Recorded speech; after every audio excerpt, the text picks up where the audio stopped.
Europe 1, 7h44. Depuis 10 ans, sur Europe 1, sa vraie voix est celle que l'on a entendue le moins. Nicolas Canteloup est votre invité, Thomas, pour l'interview Vérité d'Europe 1. Et Nicolas, vous êtes avec nous depuis 5h55 ce matin. Là, drôle, pendant quelques minutes, vous allez devoir nous parler de vous sans pouvoir vous cacher derrière la voix de quelqu'un d'autre. Qu'est-ce qui pouvait vous arriver de pire, là ? M'arriver de pire que vous me posez des questions embarrassantes, mais non, je suis prêt à tout. Bon, alors on y va. Alors de vous, on sait assez peu de choses du vrai Nicolas Canteloup. Il y a quand même ça.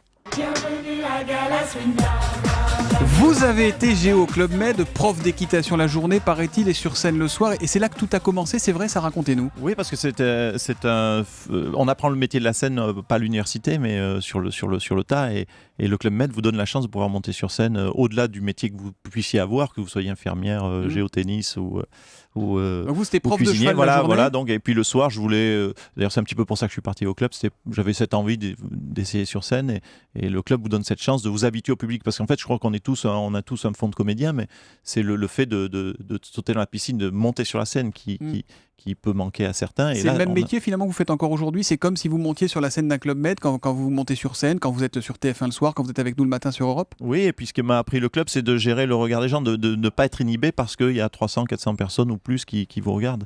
Je crois qu'on a on a tous cette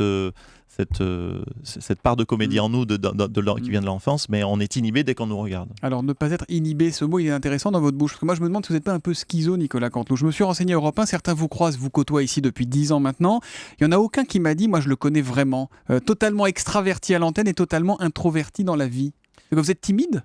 Non, je crois pas. J'ai une forme de réserve parce que mon métier est basé sur l'observation, donc je suis toujours un petit peu en recherche de personnages. Donc, puis j'aime bien observer, regarder le monde qui m'entoure.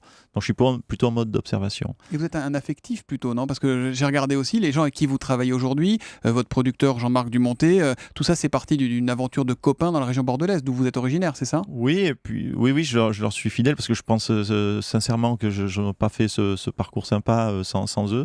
Jean-Marc a eu un côté visionnaire qui est au-delà d'un producteur pour moi, Jean-Marc Dumonté, et puis ces deux auteurs de talent, parce qu'avant tout, au-delà de l'imitation, c'est les textes qui portent les personnages, et au quotidien, depuis 10 ans, ils m'apportent des superbes chroniques, Philippe Carivière, Laurent Vassilian, un petit peu plus tardivement, Arnaud Demanche. Et comment vous travaillez justement ? Parce que comment vous faites pour arriver là, 9h moins le quart le matin, avoir des textes, vous parlez la nuit ? Parce que, évidemment, le secret, c'est de rebondir sur l'actualité la plus chaude. Mais vous voyez, hier, on était ensemble en train d'écrire, et c'est vrai qu'on essaye d'avoir l'émission qui soit pondue pour la veille au soir. Le soir, on se couche tranquille quand on sait que l'émission est pondue, puis on sait qu'il y aura des ajustements que Philippe et Laurent font très, très rapidement en écoutant votre matinale le matin, on réajuste sur l'actu. Voilà. Alors évidemment, quand on tape sur tout le monde, parfois ça passe mal. Depuis le début de l'année, il y a eu quelques polémiques avec un certain Jean-Jacques Bourdin, avec Jean-Vincent Placé. Est-ce que ça vous touche quand d'un coup vous vous retrouvez à être vous attaqué ? Ça touche. On préfère que les gens vous aiment plutôt qu'ils vous détestent, mais. Donc ça vous touche un peu quand même ou pas ? Oui, un petit peu. Bon, on peut être imitateur et avoir un cœur, mon cher Soto.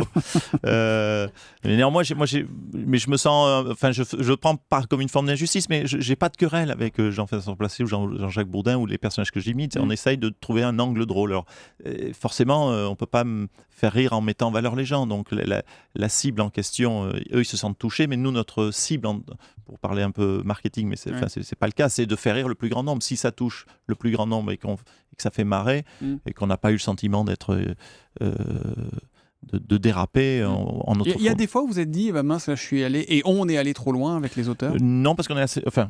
C'est un peu présomptueux de dire ça, mais on est assez vigilant. On est quand même 3 à 4 à l'écriture, à se relire. Jean-Marc Dumonté a cette exigence de lire nos textes, etc. Il demande à ce qu'on soit féroce, mais parfois, quand il y en a un qui lève la main, qui dit « Oula, ça c'est moyen », on comprend tout de suite. Oui. Et on le fait pas. Mais est-ce que vous dites que parfois, il y a peut-être des gens, Bourdin, Placé, qui se servent de vous pour faire leur promo ? Parce que finalement, Jean-Vincent Placé, ça fait une belle petite polémique. Et ça marche sur Twitter, c'est repris sur les sites internet de médias, etc. Ouais. Puis après, il se dit « Ah bah je vais l'inviter à déjeuner, Cantou ». Oui, non, franchement, là, j'ai senti plutôt un fond de sincérité dans leur colère. Je me suis pas dit qu'ils faisaient ça pour se faire connaître. Ils sont assez connus pour ça, franchement. Ouais. Et vous avez déjeuné avec Jean-Vincent Placé alors ou pas ? Non, parce que j'essaye de garder cette distance surtout avec les politiques. Vous n'avez aucun pote en politique ? Non. Je pense que je pourrais en avoir. Leur métier me fascine, m'intéresse, mais en tout cas leur mission. Mais ça m'est arrivé qu'il m'invite, j'aurais dit ok quand je ferai plus ce métier-là. Mais sinon, il y a une distance qui n'est plus là et vous ne pouvez plus être incisif. Comment vous faites pour rattraper une voix ? C'est quoi le travail ? Ça vient tout seul ou c'est du boulot ou... Alors soit ça vient tout seul, il n'y a pas grand mérite, soit c'est un petit peu de boulot, des voix de commande où quand du jour au lendemain on doit faire, je sais pas, Emmanuel Macron qui déboule du jour au lendemain, c'est un petit peu de travail de visionnage. Quand Ségolène Royal a déboulé en 2006 et qu'elle s'est vue propulsée dans les sondages, il a fallu la travailler, là c'était un petit peu de travail. Donc là en fait je me suis rendu compte d'une chose, c'est un peu laborieux, c'est le moment du métier un peu laborieux. Il faut visionner, même si on n'a pas de piste, à un moment donné le cerveau enregistre quelque chose, ça va être sur un mot. Ségolène Royal, c'était sur les mots en R, les expires, la politique. Elle avait inventé un son qui n'est pas le ou, pas le o, c'était la politique. Enfin, puis ensuite, les gens, j'espère, se retrouvent dans ces voix-là. Et quelle est la voix, Nicolas Canteloup, qui vous manque ? Celle que vous aimeriez avoir ? La voix qui me manque, c'est toujours la suivante. Je ne sais jamais quelle est la suivante. Vous bossez sur qui ? Non, c'est vrai que c'est pas qu'il me manque, mais parfois par exemple, c'est souvent des angles sur. Par exemple, Manuel Valls, on en parlait encore en réunion hier avec mes auteurs, parce que vous voyez, on travaille et on disait il faut qu'on trouve une drôlerie dans Valls parce que c'est un personnage qui sur tous les sujets est très très très très sérieux. C'est plus facile de faire rire avec Hollande qu'avec Valls ou avec un Jospin. Voilà. Et si vous deviez imiter Nicolas Canteloup, vous insisteriez sur quel trait ? Imiter Nicolas Canteloup là, tiens. De l'imiter, non, mais il faut s'appuyer sur des travers, des défauts. Donc, il y en a pas. Vous qui me connaissez, c'est difficile à trouver. Nicolas Canteloup, vous n'êtes jamais une vacherie près, donc moi je vais vous en faire une ce matin. J'ai l'immense plaisir de vous offrir une superbe montre orange. J'espère que vous la porterez. Merci Nicolas, vous restez avec nous. Promis, je la mettrai dans mes toilettes. Promis.